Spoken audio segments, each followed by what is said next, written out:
On est là, les pieds en éventail. Allez, raconte-nous ton histoire. Dans la collection À chaque mois son histoire, voici le second volume, celui du mois de février, à lire Les pieds en éventail.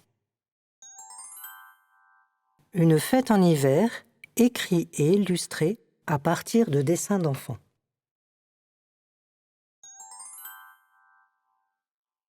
En des temps lointains, quand la Terre était déjà ronde mais que tout le monde ne le savait pas, on décida de partager l'année en 12 parties.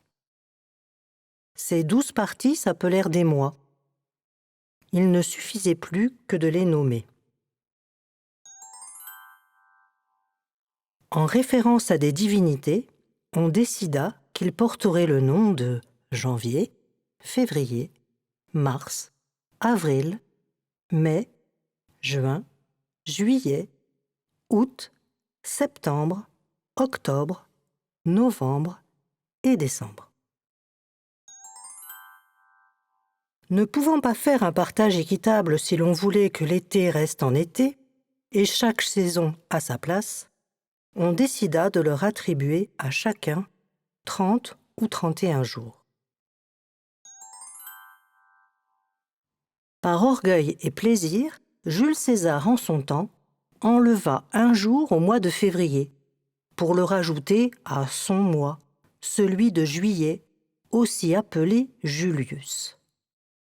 Puis Auguste, le successeur de César, jaloux, fit la même chose pour le mois d'août. À cette époque, le mois de février était considéré comme impur, et il en fit les frais. C'est ainsi que le mois de février se retrouva amputé de 2 jours. Il ne lui en resta plus que 28. Tout semblait réglé. C'était sans compter le pays de l'imaginaire où tout prend forme et réfléchit, là où les 12 mois de l'année ne sont pas que des mois. Dans notre monde terrestre, oui bien sûr, mais au pays de l'imaginaire, chaque mois était représenté par un colosse qui portait le nom d'un des mois de l'année. Ils étaient disposés en cercle, espacés de quelques dizaines de centimètres, et faisaient la pluie et le beau temps dans le monde entier, suivant leurs envies, leurs aspirations et leurs humeurs. C'est ainsi que le premier de ces colosses s'appelait janvier, le second février, et ainsi de suite jusqu'au dernier qui portait le nom de décembre. Comme ils n'étaient pas tous égaux, certains avaient 30 jours, d'autres 31, ils ne mesuraient pas tous la même taille, mais s'en accommodaient fort bien. Seul, le mois de février était nettement plus petit que les autres, puisque composé seulement de 28 jours. Le pauvre était complexé par sa petite taille. « Pourquoi moi? Pourquoi me remarque-t-on? Pourquoi ne suis-je pas aussi grand que les autres ?» Les autres colosses avaient beau lui expliquer que c'était à cause d'un certain empereur Jules César, puis de son successeur Auguste, il subsistait toujours la même question. « Pourquoi moi ?» Et là, personne ne trouvait de réponse. Alors le mois de février se mit à bouder, puis à pleurer, de plus en plus malheureux de sa condition de petit mois.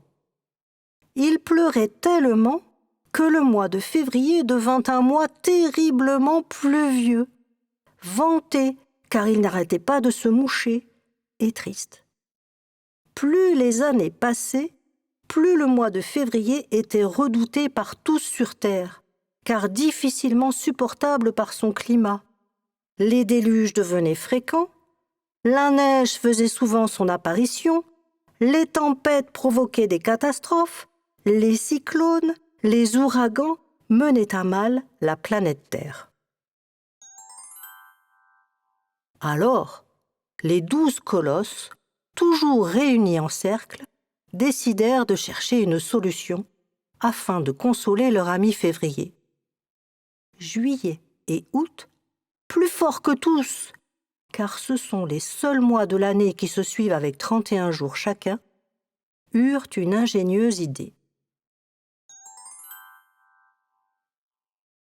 Nous allons te faire un cadeau magnifique, mais à une condition.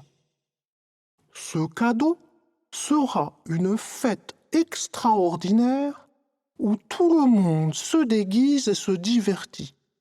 Ce sera le carnaval. Sur la terre entière, on organisera des défilés, des manifestations, des fêtes dans les rues avec de la musique et des chants où tout le monde pourra participer, danser et se déguiser. Mais pour que ces fêtes aient lieu dans de bonnes conditions, il faut que finisse la pluie et le mauvais temps du mois de février. Mouche-toi, accepte ton cadeau et l'affaire sera réglée. En entendant ces paroles, le colosse février se mit à rêver. Moi, avoir droit à une fête comme en été? Une fête où on se déguise, où on danse et où on joue de la musique? Quel bonheur! Quelle joie! Et son humeur s'en trouva tout de suite transformée. Le mois de février devint un mois d'hiver comme les autres, sans plus de pluie ni de neige, et même parfois avec un joli soleil.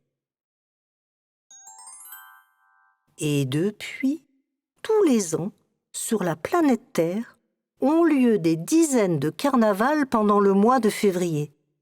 Chacun peut s'y déguiser, s'y masquer, danser, chanter, qu'il soit pauvre ou riche, blanc ou noir, de Rio de Janeiro à Venise, en passant par Limoux, Nice ou Trinidad.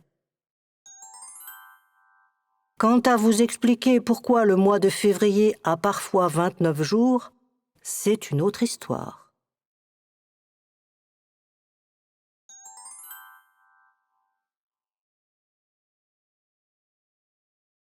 Et voilà, c'est fini. Si cette histoire t'a plu, abonne-toi et active la cloche. On se retrouvera le 1er mars pour une nouvelle histoire. Si tu souhaites me soutenir et acheter le livre, je te laisse le lien dans la description. À bientôt!